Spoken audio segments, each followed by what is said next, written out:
Hello, in this video we will address survey population, sampling, and administration. This will include defining sampling, explaining what sampling exactly is, methods used to sample from a greater population, as well as challenges associated with sampling. First off, what is sampling? Well, sampling in research is a process where you collect information from a greater population to basically make inferences or draw conclusions from that greater population with a smaller group of individuals. Explained another way, using an example, if you have a population of a country, or if you have the population of an organization, for instance, a sample would be a group of individuals from that larger country or from that organization that would represent the greater population again. So there's different methods used to do this. The idea behind sampling, or one of the ideas behind sampling, is that it may be impractical, impossible, too expensive, and so on to let's say, survey an entire population. So therefore, a sample is all that would be needed to basically draw the same conclusions. Samples can be helpful when you're trying to represent the greater population. However, there are very much more scientific ways to draw a sample than many people realize. So for example, there are two general sampling methods. One is called probability sampling.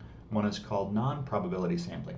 Probability sample would include a method known as simple random sampling, where basically it's one of the more simple versions of sampling where you just draw a random sample from the greater population. So if you do have, let's say, an organization of 10,000 individuals within a company, you would just simply randomly sample everyone within that organization. There's no organization to it whatsoever. Maybe just send out a survey in an announcement or something, and you draw a sample.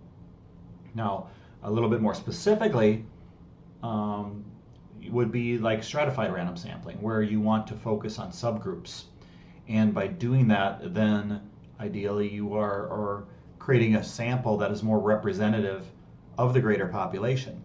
So for example, if you did a simple random sampling of an organization of 10,000 people, well, there may be a large group of individuals that will simply not participate. Maybe it's, let's say, frontline workers who don't have the time during the day, or they're during their shift, during evening, whatever, to complete the survey.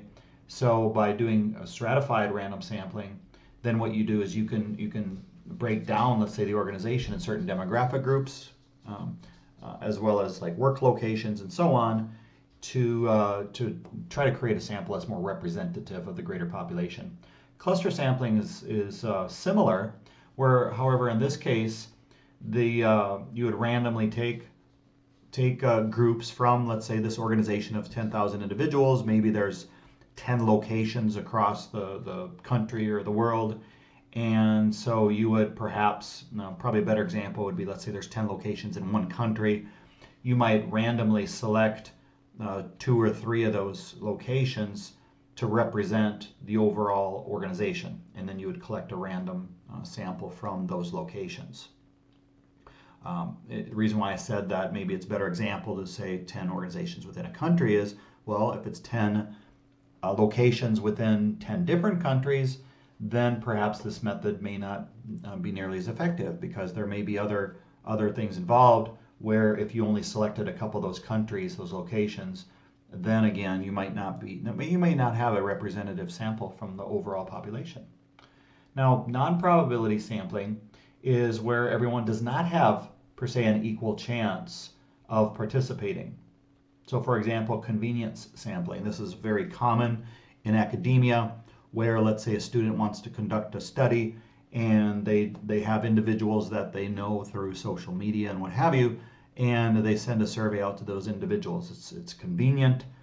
The individuals, are maybe willing to participate in the survey. You collect data somewhat easily. However, a problem with that is because it's done with it's convenient. Well, then there's a very good chance that sample does not represent the greater population. So there's much more limitations to the inferences you can make based on that sample. Purpose of sampling is also a form of non-probability sample. It can be a bit more specific than just simply a convenience sample, because now you're focusing, let's say, on a certain group of individuals. So the example that is provided here is college graduates ages 20 to 35. You can, of course, use convenient sampling and also combine that with purposive sampling. So that way, at least you're narrowing it down and it's not totally kind of like just a random sample. And then finally, quota sampling. It's still not random. However, similar to perhaps a form of stratified or cluster quota sampling is you identify subgroups and identify, let's say, percentages of individuals from the greater population that you would want to be included in each of your groups. And that can be done for many different reasons. For instance, if it's let's say it's a survey for political reasons, for an election or something, and you want to explore a certain group, and so you create a quota of individuals that you want from certain groups that you want to find out maybe what their feelings are towards certain issues. There are many different challenges associated with the administration, or I should say actually the administration of a survey and when conducting sampling. So first off, many times a survey is anonymous, so that way your sample is not afraid of maybe some sort of retaliation or something. So many times it's anonymous. However, there can also be limitations to being anonymous, because if you want to, for instance, have follow-up questions, you will not be able to do that because it's anonymous. Another challenge in sampling is many times goals are not set.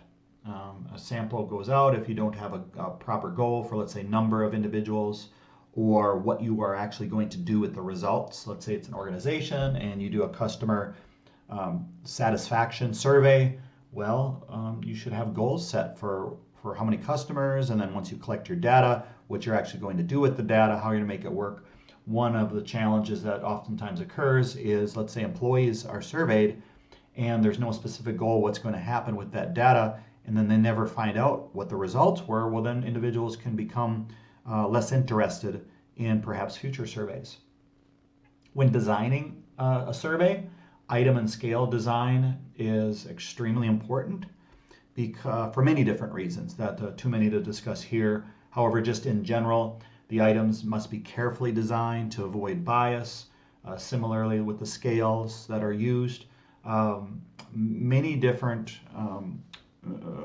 considerations must be made when designing a survey. It's oftentimes recommended for some surveys, when appropriate, to use published surveys that have already been tested. The length of a survey can be important, because if a survey is too short, it may not cover as much information as the researcher or individuals intend on covering. If it's too long, individuals may be less inclined to take the survey. Now, to overcome some of these things, well, if it's a topic of interest, so for instance, if it's a survey on job satisfaction, and if it's sold as, the individuals want to improve an organization and perhaps change benefits and so on, well, then employees may be very interested in that survey. So a longer survey would then theoretically then get more people to participate and complete that survey because it's a topic that they're interested in. That's also considered what you'd have like as a captive audience. So those individuals within an organization doing that job satisfaction survey, they're a captive audience. If it's research where you are conducting a study on let's say depression, or maybe it's burnout, maybe burnout among healthcare workers, let's say, or burnout among police officers. Well, you can have a captive audience by perhaps visiting locations, various hospitals, law enforcement agencies, what have you, if you can arrange that. And then if you are able to attend, let's say, a meeting, or maybe there's a workshop or something being conducted that you could attend, well, now you have a more captive audience than let's say a general survey that just goes out where nobody knows you. They get a survey link in their email or something. They're much less likely to complete that survey. There is some debate that if you pay for a sample, then you may get more people to participate. And while that may be true, it also can be true that people participating, if they're doing it for a gift card or for pay of some sort or something, that maybe the results are not going to be as reliable. There's also evidence that will show that if a online survey is used improperly and pay is given, that there's even the potential, if it's a service that's used, that people can use computer programs and bots to take surveys just to collect, let's say, if there's a monetary reward. Timeline of a survey is important because if a survey, for instance, is administered during, let's say, holiday season or during a very busy season for an organization or something like that, people may be less inclined to take a survey. Also, once a survey is administered, then a timeline should be considered from the moment it is released to when it will be closed. Many people are more inclined to take a survey once they get an invitation to do so, and then that may taper off, where after, let's say, maybe 3 days, people are no longer willing to take a survey. Something that is recommended is perhaps administer or send out a survey link, let's say 3 times. You send it out once, maybe after a period of 3 or 4 days, you send it out again with another recruitment type message saying, if you missed the previous message, we'd love it if you participated. And then finally a third message saying that the survey will end within the next 24 hours. We would greatly appreciate you participating, and so on. So that way there's not just a distinct time period, but also multiple messages, just making sure people that would want to participate are aware that it's available. However, it won't be available for long. Accessibility is important to consider because it could be that maybe people don't have access to the technology to complete a survey. Let's say they're frontline workers at a manufacturing company and they don't have email, they don't have that's work related, that is, they don't have access to those things, or they're maybe not permitted to bring in their phones or any other form of technology into the workplace, so they may not be able to take that survey unless they take it on their personal time, which they may not be inclined to do. So you make it more accessible by perhaps even providing in the workplace, you may provide computers that individuals could use, or maybe you provide time when people could use their personal electronic device and then take the survey on that device during paid working hours.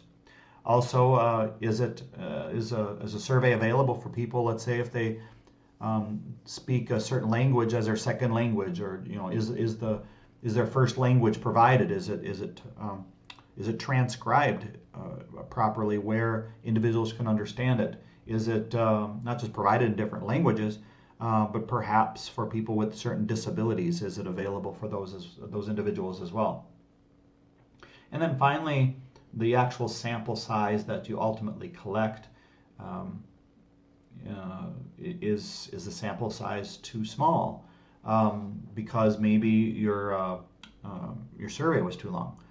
If your survey is too short and you get a large sample, well, maybe having a sample that is too large can also cause troubles, whether it be due to having maybe more unreliable results, maybe it's not manageable, various reasons. So sample size is important to consider. Whether it be a scientifically sound sample size, so you can conduct certain analyses. Does it properly represent an organization or overall population, and so on. Thank you very much, and have a great day.